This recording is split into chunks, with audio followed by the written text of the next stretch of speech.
Assalamualaikum warahmatullahi wabarakatuh.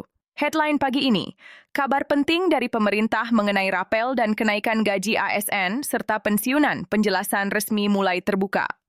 Dengan suara tenang kami sampaikan, khususnya bagi para orang tua, para pensiunan yang kami hormati, bahwa informasi berikut insya Allah akan dijelaskan secara runtut, jelas, dan tidak berbelit-belit, agar Bapak Ibu dapat memahami arah kebijakan pemerintah dengan lebih nyaman.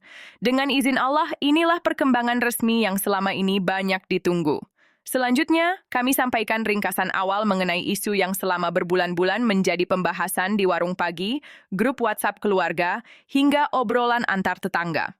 Banyak ASN aktif, pensiunan TNI, Polri, dan para purnabakti lainnya terus bertanya, bagaimana sebenarnya proses rapel dan kenaikan gaji tahun 2025? Mengapa belum ada kepastian tanggal dan apa saja pertimbangan pemerintah? Kini, alhamdulillah, penjelasan terbaru yang disampaikan Menteri Keuangan Purbaya mulai menguraikan gambaran besar yang sebelumnya hanya berupa potongan informasi. Penjelasan ini memberikan kepastian arah meski belum menetapkan tanggal pencairan. Pemerintah menegaskan bahwa seluruh penyesuaian diarahkan untuk dapat disiapkan sebelum 30 November, sebagai batas waktu yang distandarkan agar masyarakat tak lagi bingung oleh berbagai tanggal berbeda. Berikut ini kami sampaikan inti persoalan. Selama ini, masyarakat mendengar banyak kabar simpang siur.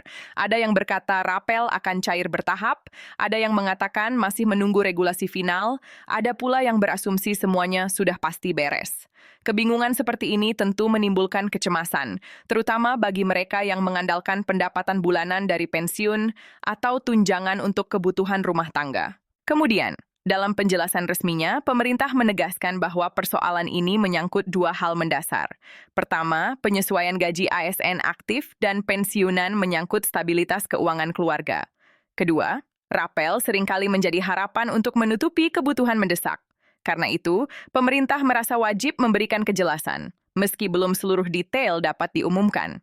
Selanjutnya, pemerintah mulai membuka peta kondisi fiskal tahun 2025. Menteri Keuangan menjelaskan alasan mengapa pembahasan memerlukan waktu, mengapa penundaan bisa terjadi, serta bagaimana mekanisme pencairan kemungkinan besar akan dilakukan agar tidak membebani APBN namun tetap memberi manfaat kepada para penerima. Dengan bahasa sederhana, pemerintah menegaskan bahwa setiap rupiah yang harus keluar harus benar-benar sesuai dengan ruang fiskal negara. Berikut ini kami sampaikan poin penting. Keputusan tentang gaji pokok dan pensiun tidak bisa berdiri sendiri. Keputusan tersebut terkait langsung dengan proyeksi penerimaan negara, belanja wajib, kondisi ekonomi global, dan kemampuan pemerintah menjaga stabilitas fiskal sepanjang tahun. Maka ketika sebagian masyarakat bertanya, mengapa belum diumumkan tanggal pastinya, pemerintah menegaskan bahwa proses ini bukan sekadar menunggu tanda tangan, tetapi memastikan seluruh hitungan benar-benar aman untuk dijalankan.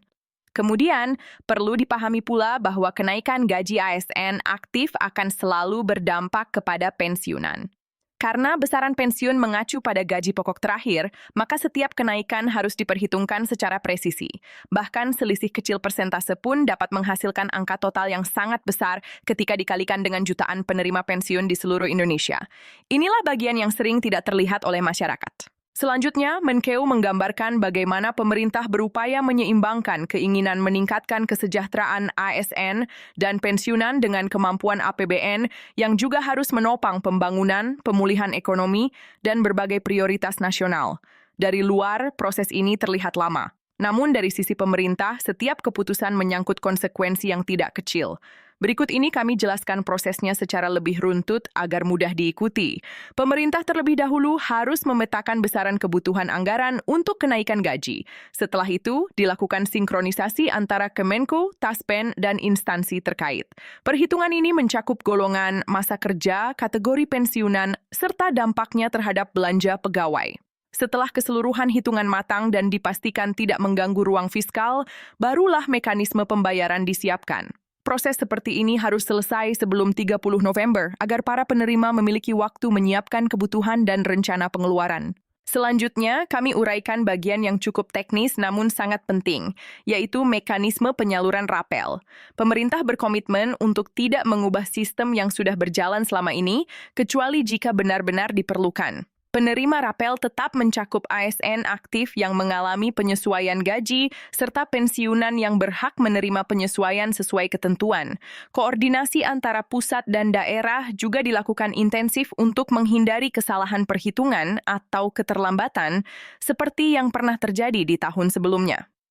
Dalam beberapa kasus terdahulu, keterlambatan pencairan rapel terjadi akibat revisi regulasi atau sistem pembayaran yang harus diperbarui. Situasi itu menjadi pelajaran penting. Kini pemerintah memilih untuk menyampaikan arah kebijakan lebih dulu tanpa menyebut tanggal konkret agar masyarakat tidak membangun ekspektasi yang premature. Dengan demikian, masyarakat dapat mempersiapkan diri secara lebih bijak. Selanjutnya, kita masuk pada penjelasan tentang angka dan kategorinya. Seperti dijelaskan Menkeu, perhitungan kenaikan gaji selalu didasarkan pada golongan, masa kerja, serta status kepegawaian. Begitu juga untuk pensiunan, penyesuaian dilakukan mengikuti persentase yang sama dari kenaikan gaji ASN aktif. Sistem ini memastikan keadilan, karena besaran pensiun ditentukan oleh gaji pokok terakhir saat masih bertugas.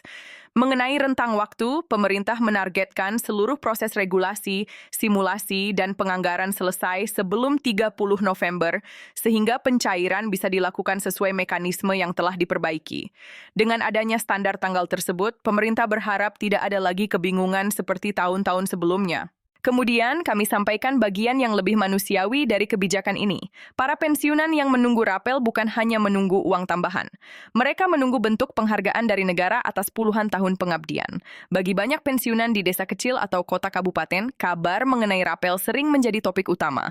Disinilah pentingnya informasi resmi yang jelas agar tidak terjadi kesalahpahaman. Berikut ini kami jelaskan kondisi yang sering terjadi di lapangan. Sebagian masyarakat mendengar kabar dari kerabat bahwa rapel akan cair minggu depan, sementara yang lain mendapat informasi bahwa regulasinya belum selesai. Ketidakseragaman informasi seperti inilah yang ingin dihentikan pemerintah dengan memberi penjelasan resmi, terstruktur, dan dapat dipertanggungjawabkan. Setelah itu, pemerintah juga menyinggung arah kebijakan jangka panjang mengenai sistem pensiun. Banyak negara mengalami tantangan serupa, jumlah pensiunan yang semakin besar, usia harapan hidup meningkat, dan tekanan fiskal yang semakin berat. Oleh sebab itu, pembaruan sistem pensiun menjadi langkah penting, bukan hanya untuk saat ini, tetapi juga untuk generasi mendatang. Tujuannya agar sistem pensiun tetap kuat dan mampu memberikan manfaat secara berkelanjutan. Selanjutnya, penjelasan Menko Purbaya mempertegas bahwa pemerintah tidak hanya fokus pada kenaikan nominal tahun berjalan, tetapi juga memperkuat fondasi jangka panjang. Meski proses transisinya memerlukan waktu, pemerintah berupaya agar kebijakan ke depan dapat memberikan perlindungan yang lebih adil dan berkesinambungan. Bagi sebagian besar pensiunan, informasi-informasi seperti ini mungkin terasa rumit. Namun, insya Allah, dengan bahasa yang lebih tenang dan penjelasan yang lebih sederhana, masyarakat dapat memahami gambaran besar. Ketika logika kebijakan dipahami, masyarakat lebih siap menerima setiap perubahan dan lebih mudah merencanakan keuangan keluarga. Selanjutnya, kami ingin menutup laporan ini dengan sikap yang menenangkan. Pemerintah memastikan bahwa pembahasan terus berjalan dan arah kebijakan sudah semakin jelas. Semua proses diupayakan selesai sebelum 30 November, sehingga penerima rapel dan kenaikan gaji dapat menikmati manfaat secara tepat waktu dan sesuai hak masing-masing. Alhamdulillah, demikian laporan resmi yang dapat kami sampaikan. Terima kasih kepada seluruh pemirsa, khususnya para orang tua dan pensiunan yang selalu sabar menantikan kabar ini. Semoga Allah memberi kita kekuatan, ketenangan hati, dan kemudahan dalam setiap urusan. Jangan lupa untuk like, share, dan subscribe agar Bapak Ibu tidak ketinggalan kabar terbaru. Dengan izin Allah, kami akan terus memberikan update resmi pada siaran-siaran berikutnya. Wassalamualaikum warahmatullahi wabarakatuh.